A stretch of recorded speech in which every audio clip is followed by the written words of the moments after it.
Қайырлы күн достар, каналыма қош келдіңіздер. Бүгін мен сіздерге осындай 20 минуттың ішінде тез дайын болатын дәмді салаттың рецептін көрсететін боламын. Видеоны соңына шейін қараңыздар.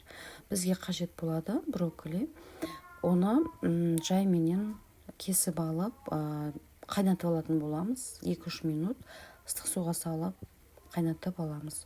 Ол үшін осылай 4-ке бөліп алыңыздар, оңай болады. Бұл салатты ауызашарға дайындап берсеңіздер, өте тез және жеңіл қорытылатын салаттардың түрі. Брокколи және бізде өте пайдалы болып табылады. Сол үшін арасында осындай салаттар жасап беруге тырысыңыздар. Аздап дайындадым, менде сол үшін біреуден алдым. Үлкен қияр мендегі. Оны тазалап алып, 2-ге бөліп, жартылай етіп кесіп турап алатын боламыз. Видеоға мұқият қарап, дәл осылай жасайсыздар. Видеоны қарап отырып, каналыма тіркеліп қойыңыздар. Қолдау ретінде комментарийға пікірлеріңізді жазып кетсеңіздер болады. Енді қызанағымызды турайтын боламыз. Оны да дәл қияр сияқты жартылап, ең алдымен осылай бөліп алып, оны да қияр тәріздес етіп турап алатын боламыз.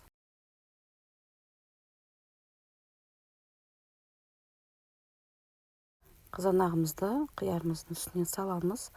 Одан соң менде жұмыртқа, 3 жұмыртқа жеткілікті. Жартылай бөліп алып, үлкен етіп ортасынан бір турап жіберсеңіздер де болады. Немесе осылай кішкене майдалап турасаңыздар да болады. 2,5 жұмыртқа турап, аздаған бөлігін бетіне деп алып қоятын боламыз. Бетін сәндегенде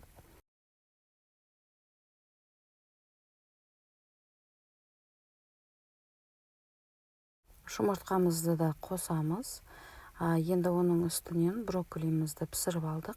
Брокколиді 2-3 минуттан артық қайнаған суда қайнатып ұстаудың қажеті жоқ.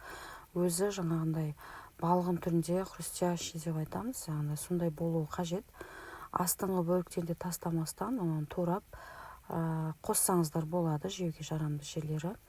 Барлығын осылай майдалау етіп турап аламыз. Және де салатымызды барлығын осылай жинайтын боламыз.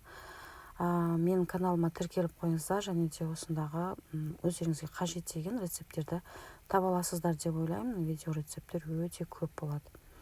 Мінекей, брокколимізді салдық. Енді осының үстінен жүгерімізді саламыз. Яғни банкадағы жүгеріміз, суы қажеті жоқ, құрғақтай өзін салатын боласыздар. Және де мен майонез салдым.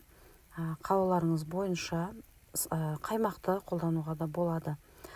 Енді оның үстінен аздаған қара бұрыш және де тұздан аздап сеуіп, барлығын жақсылап араластырып алатын боламыз.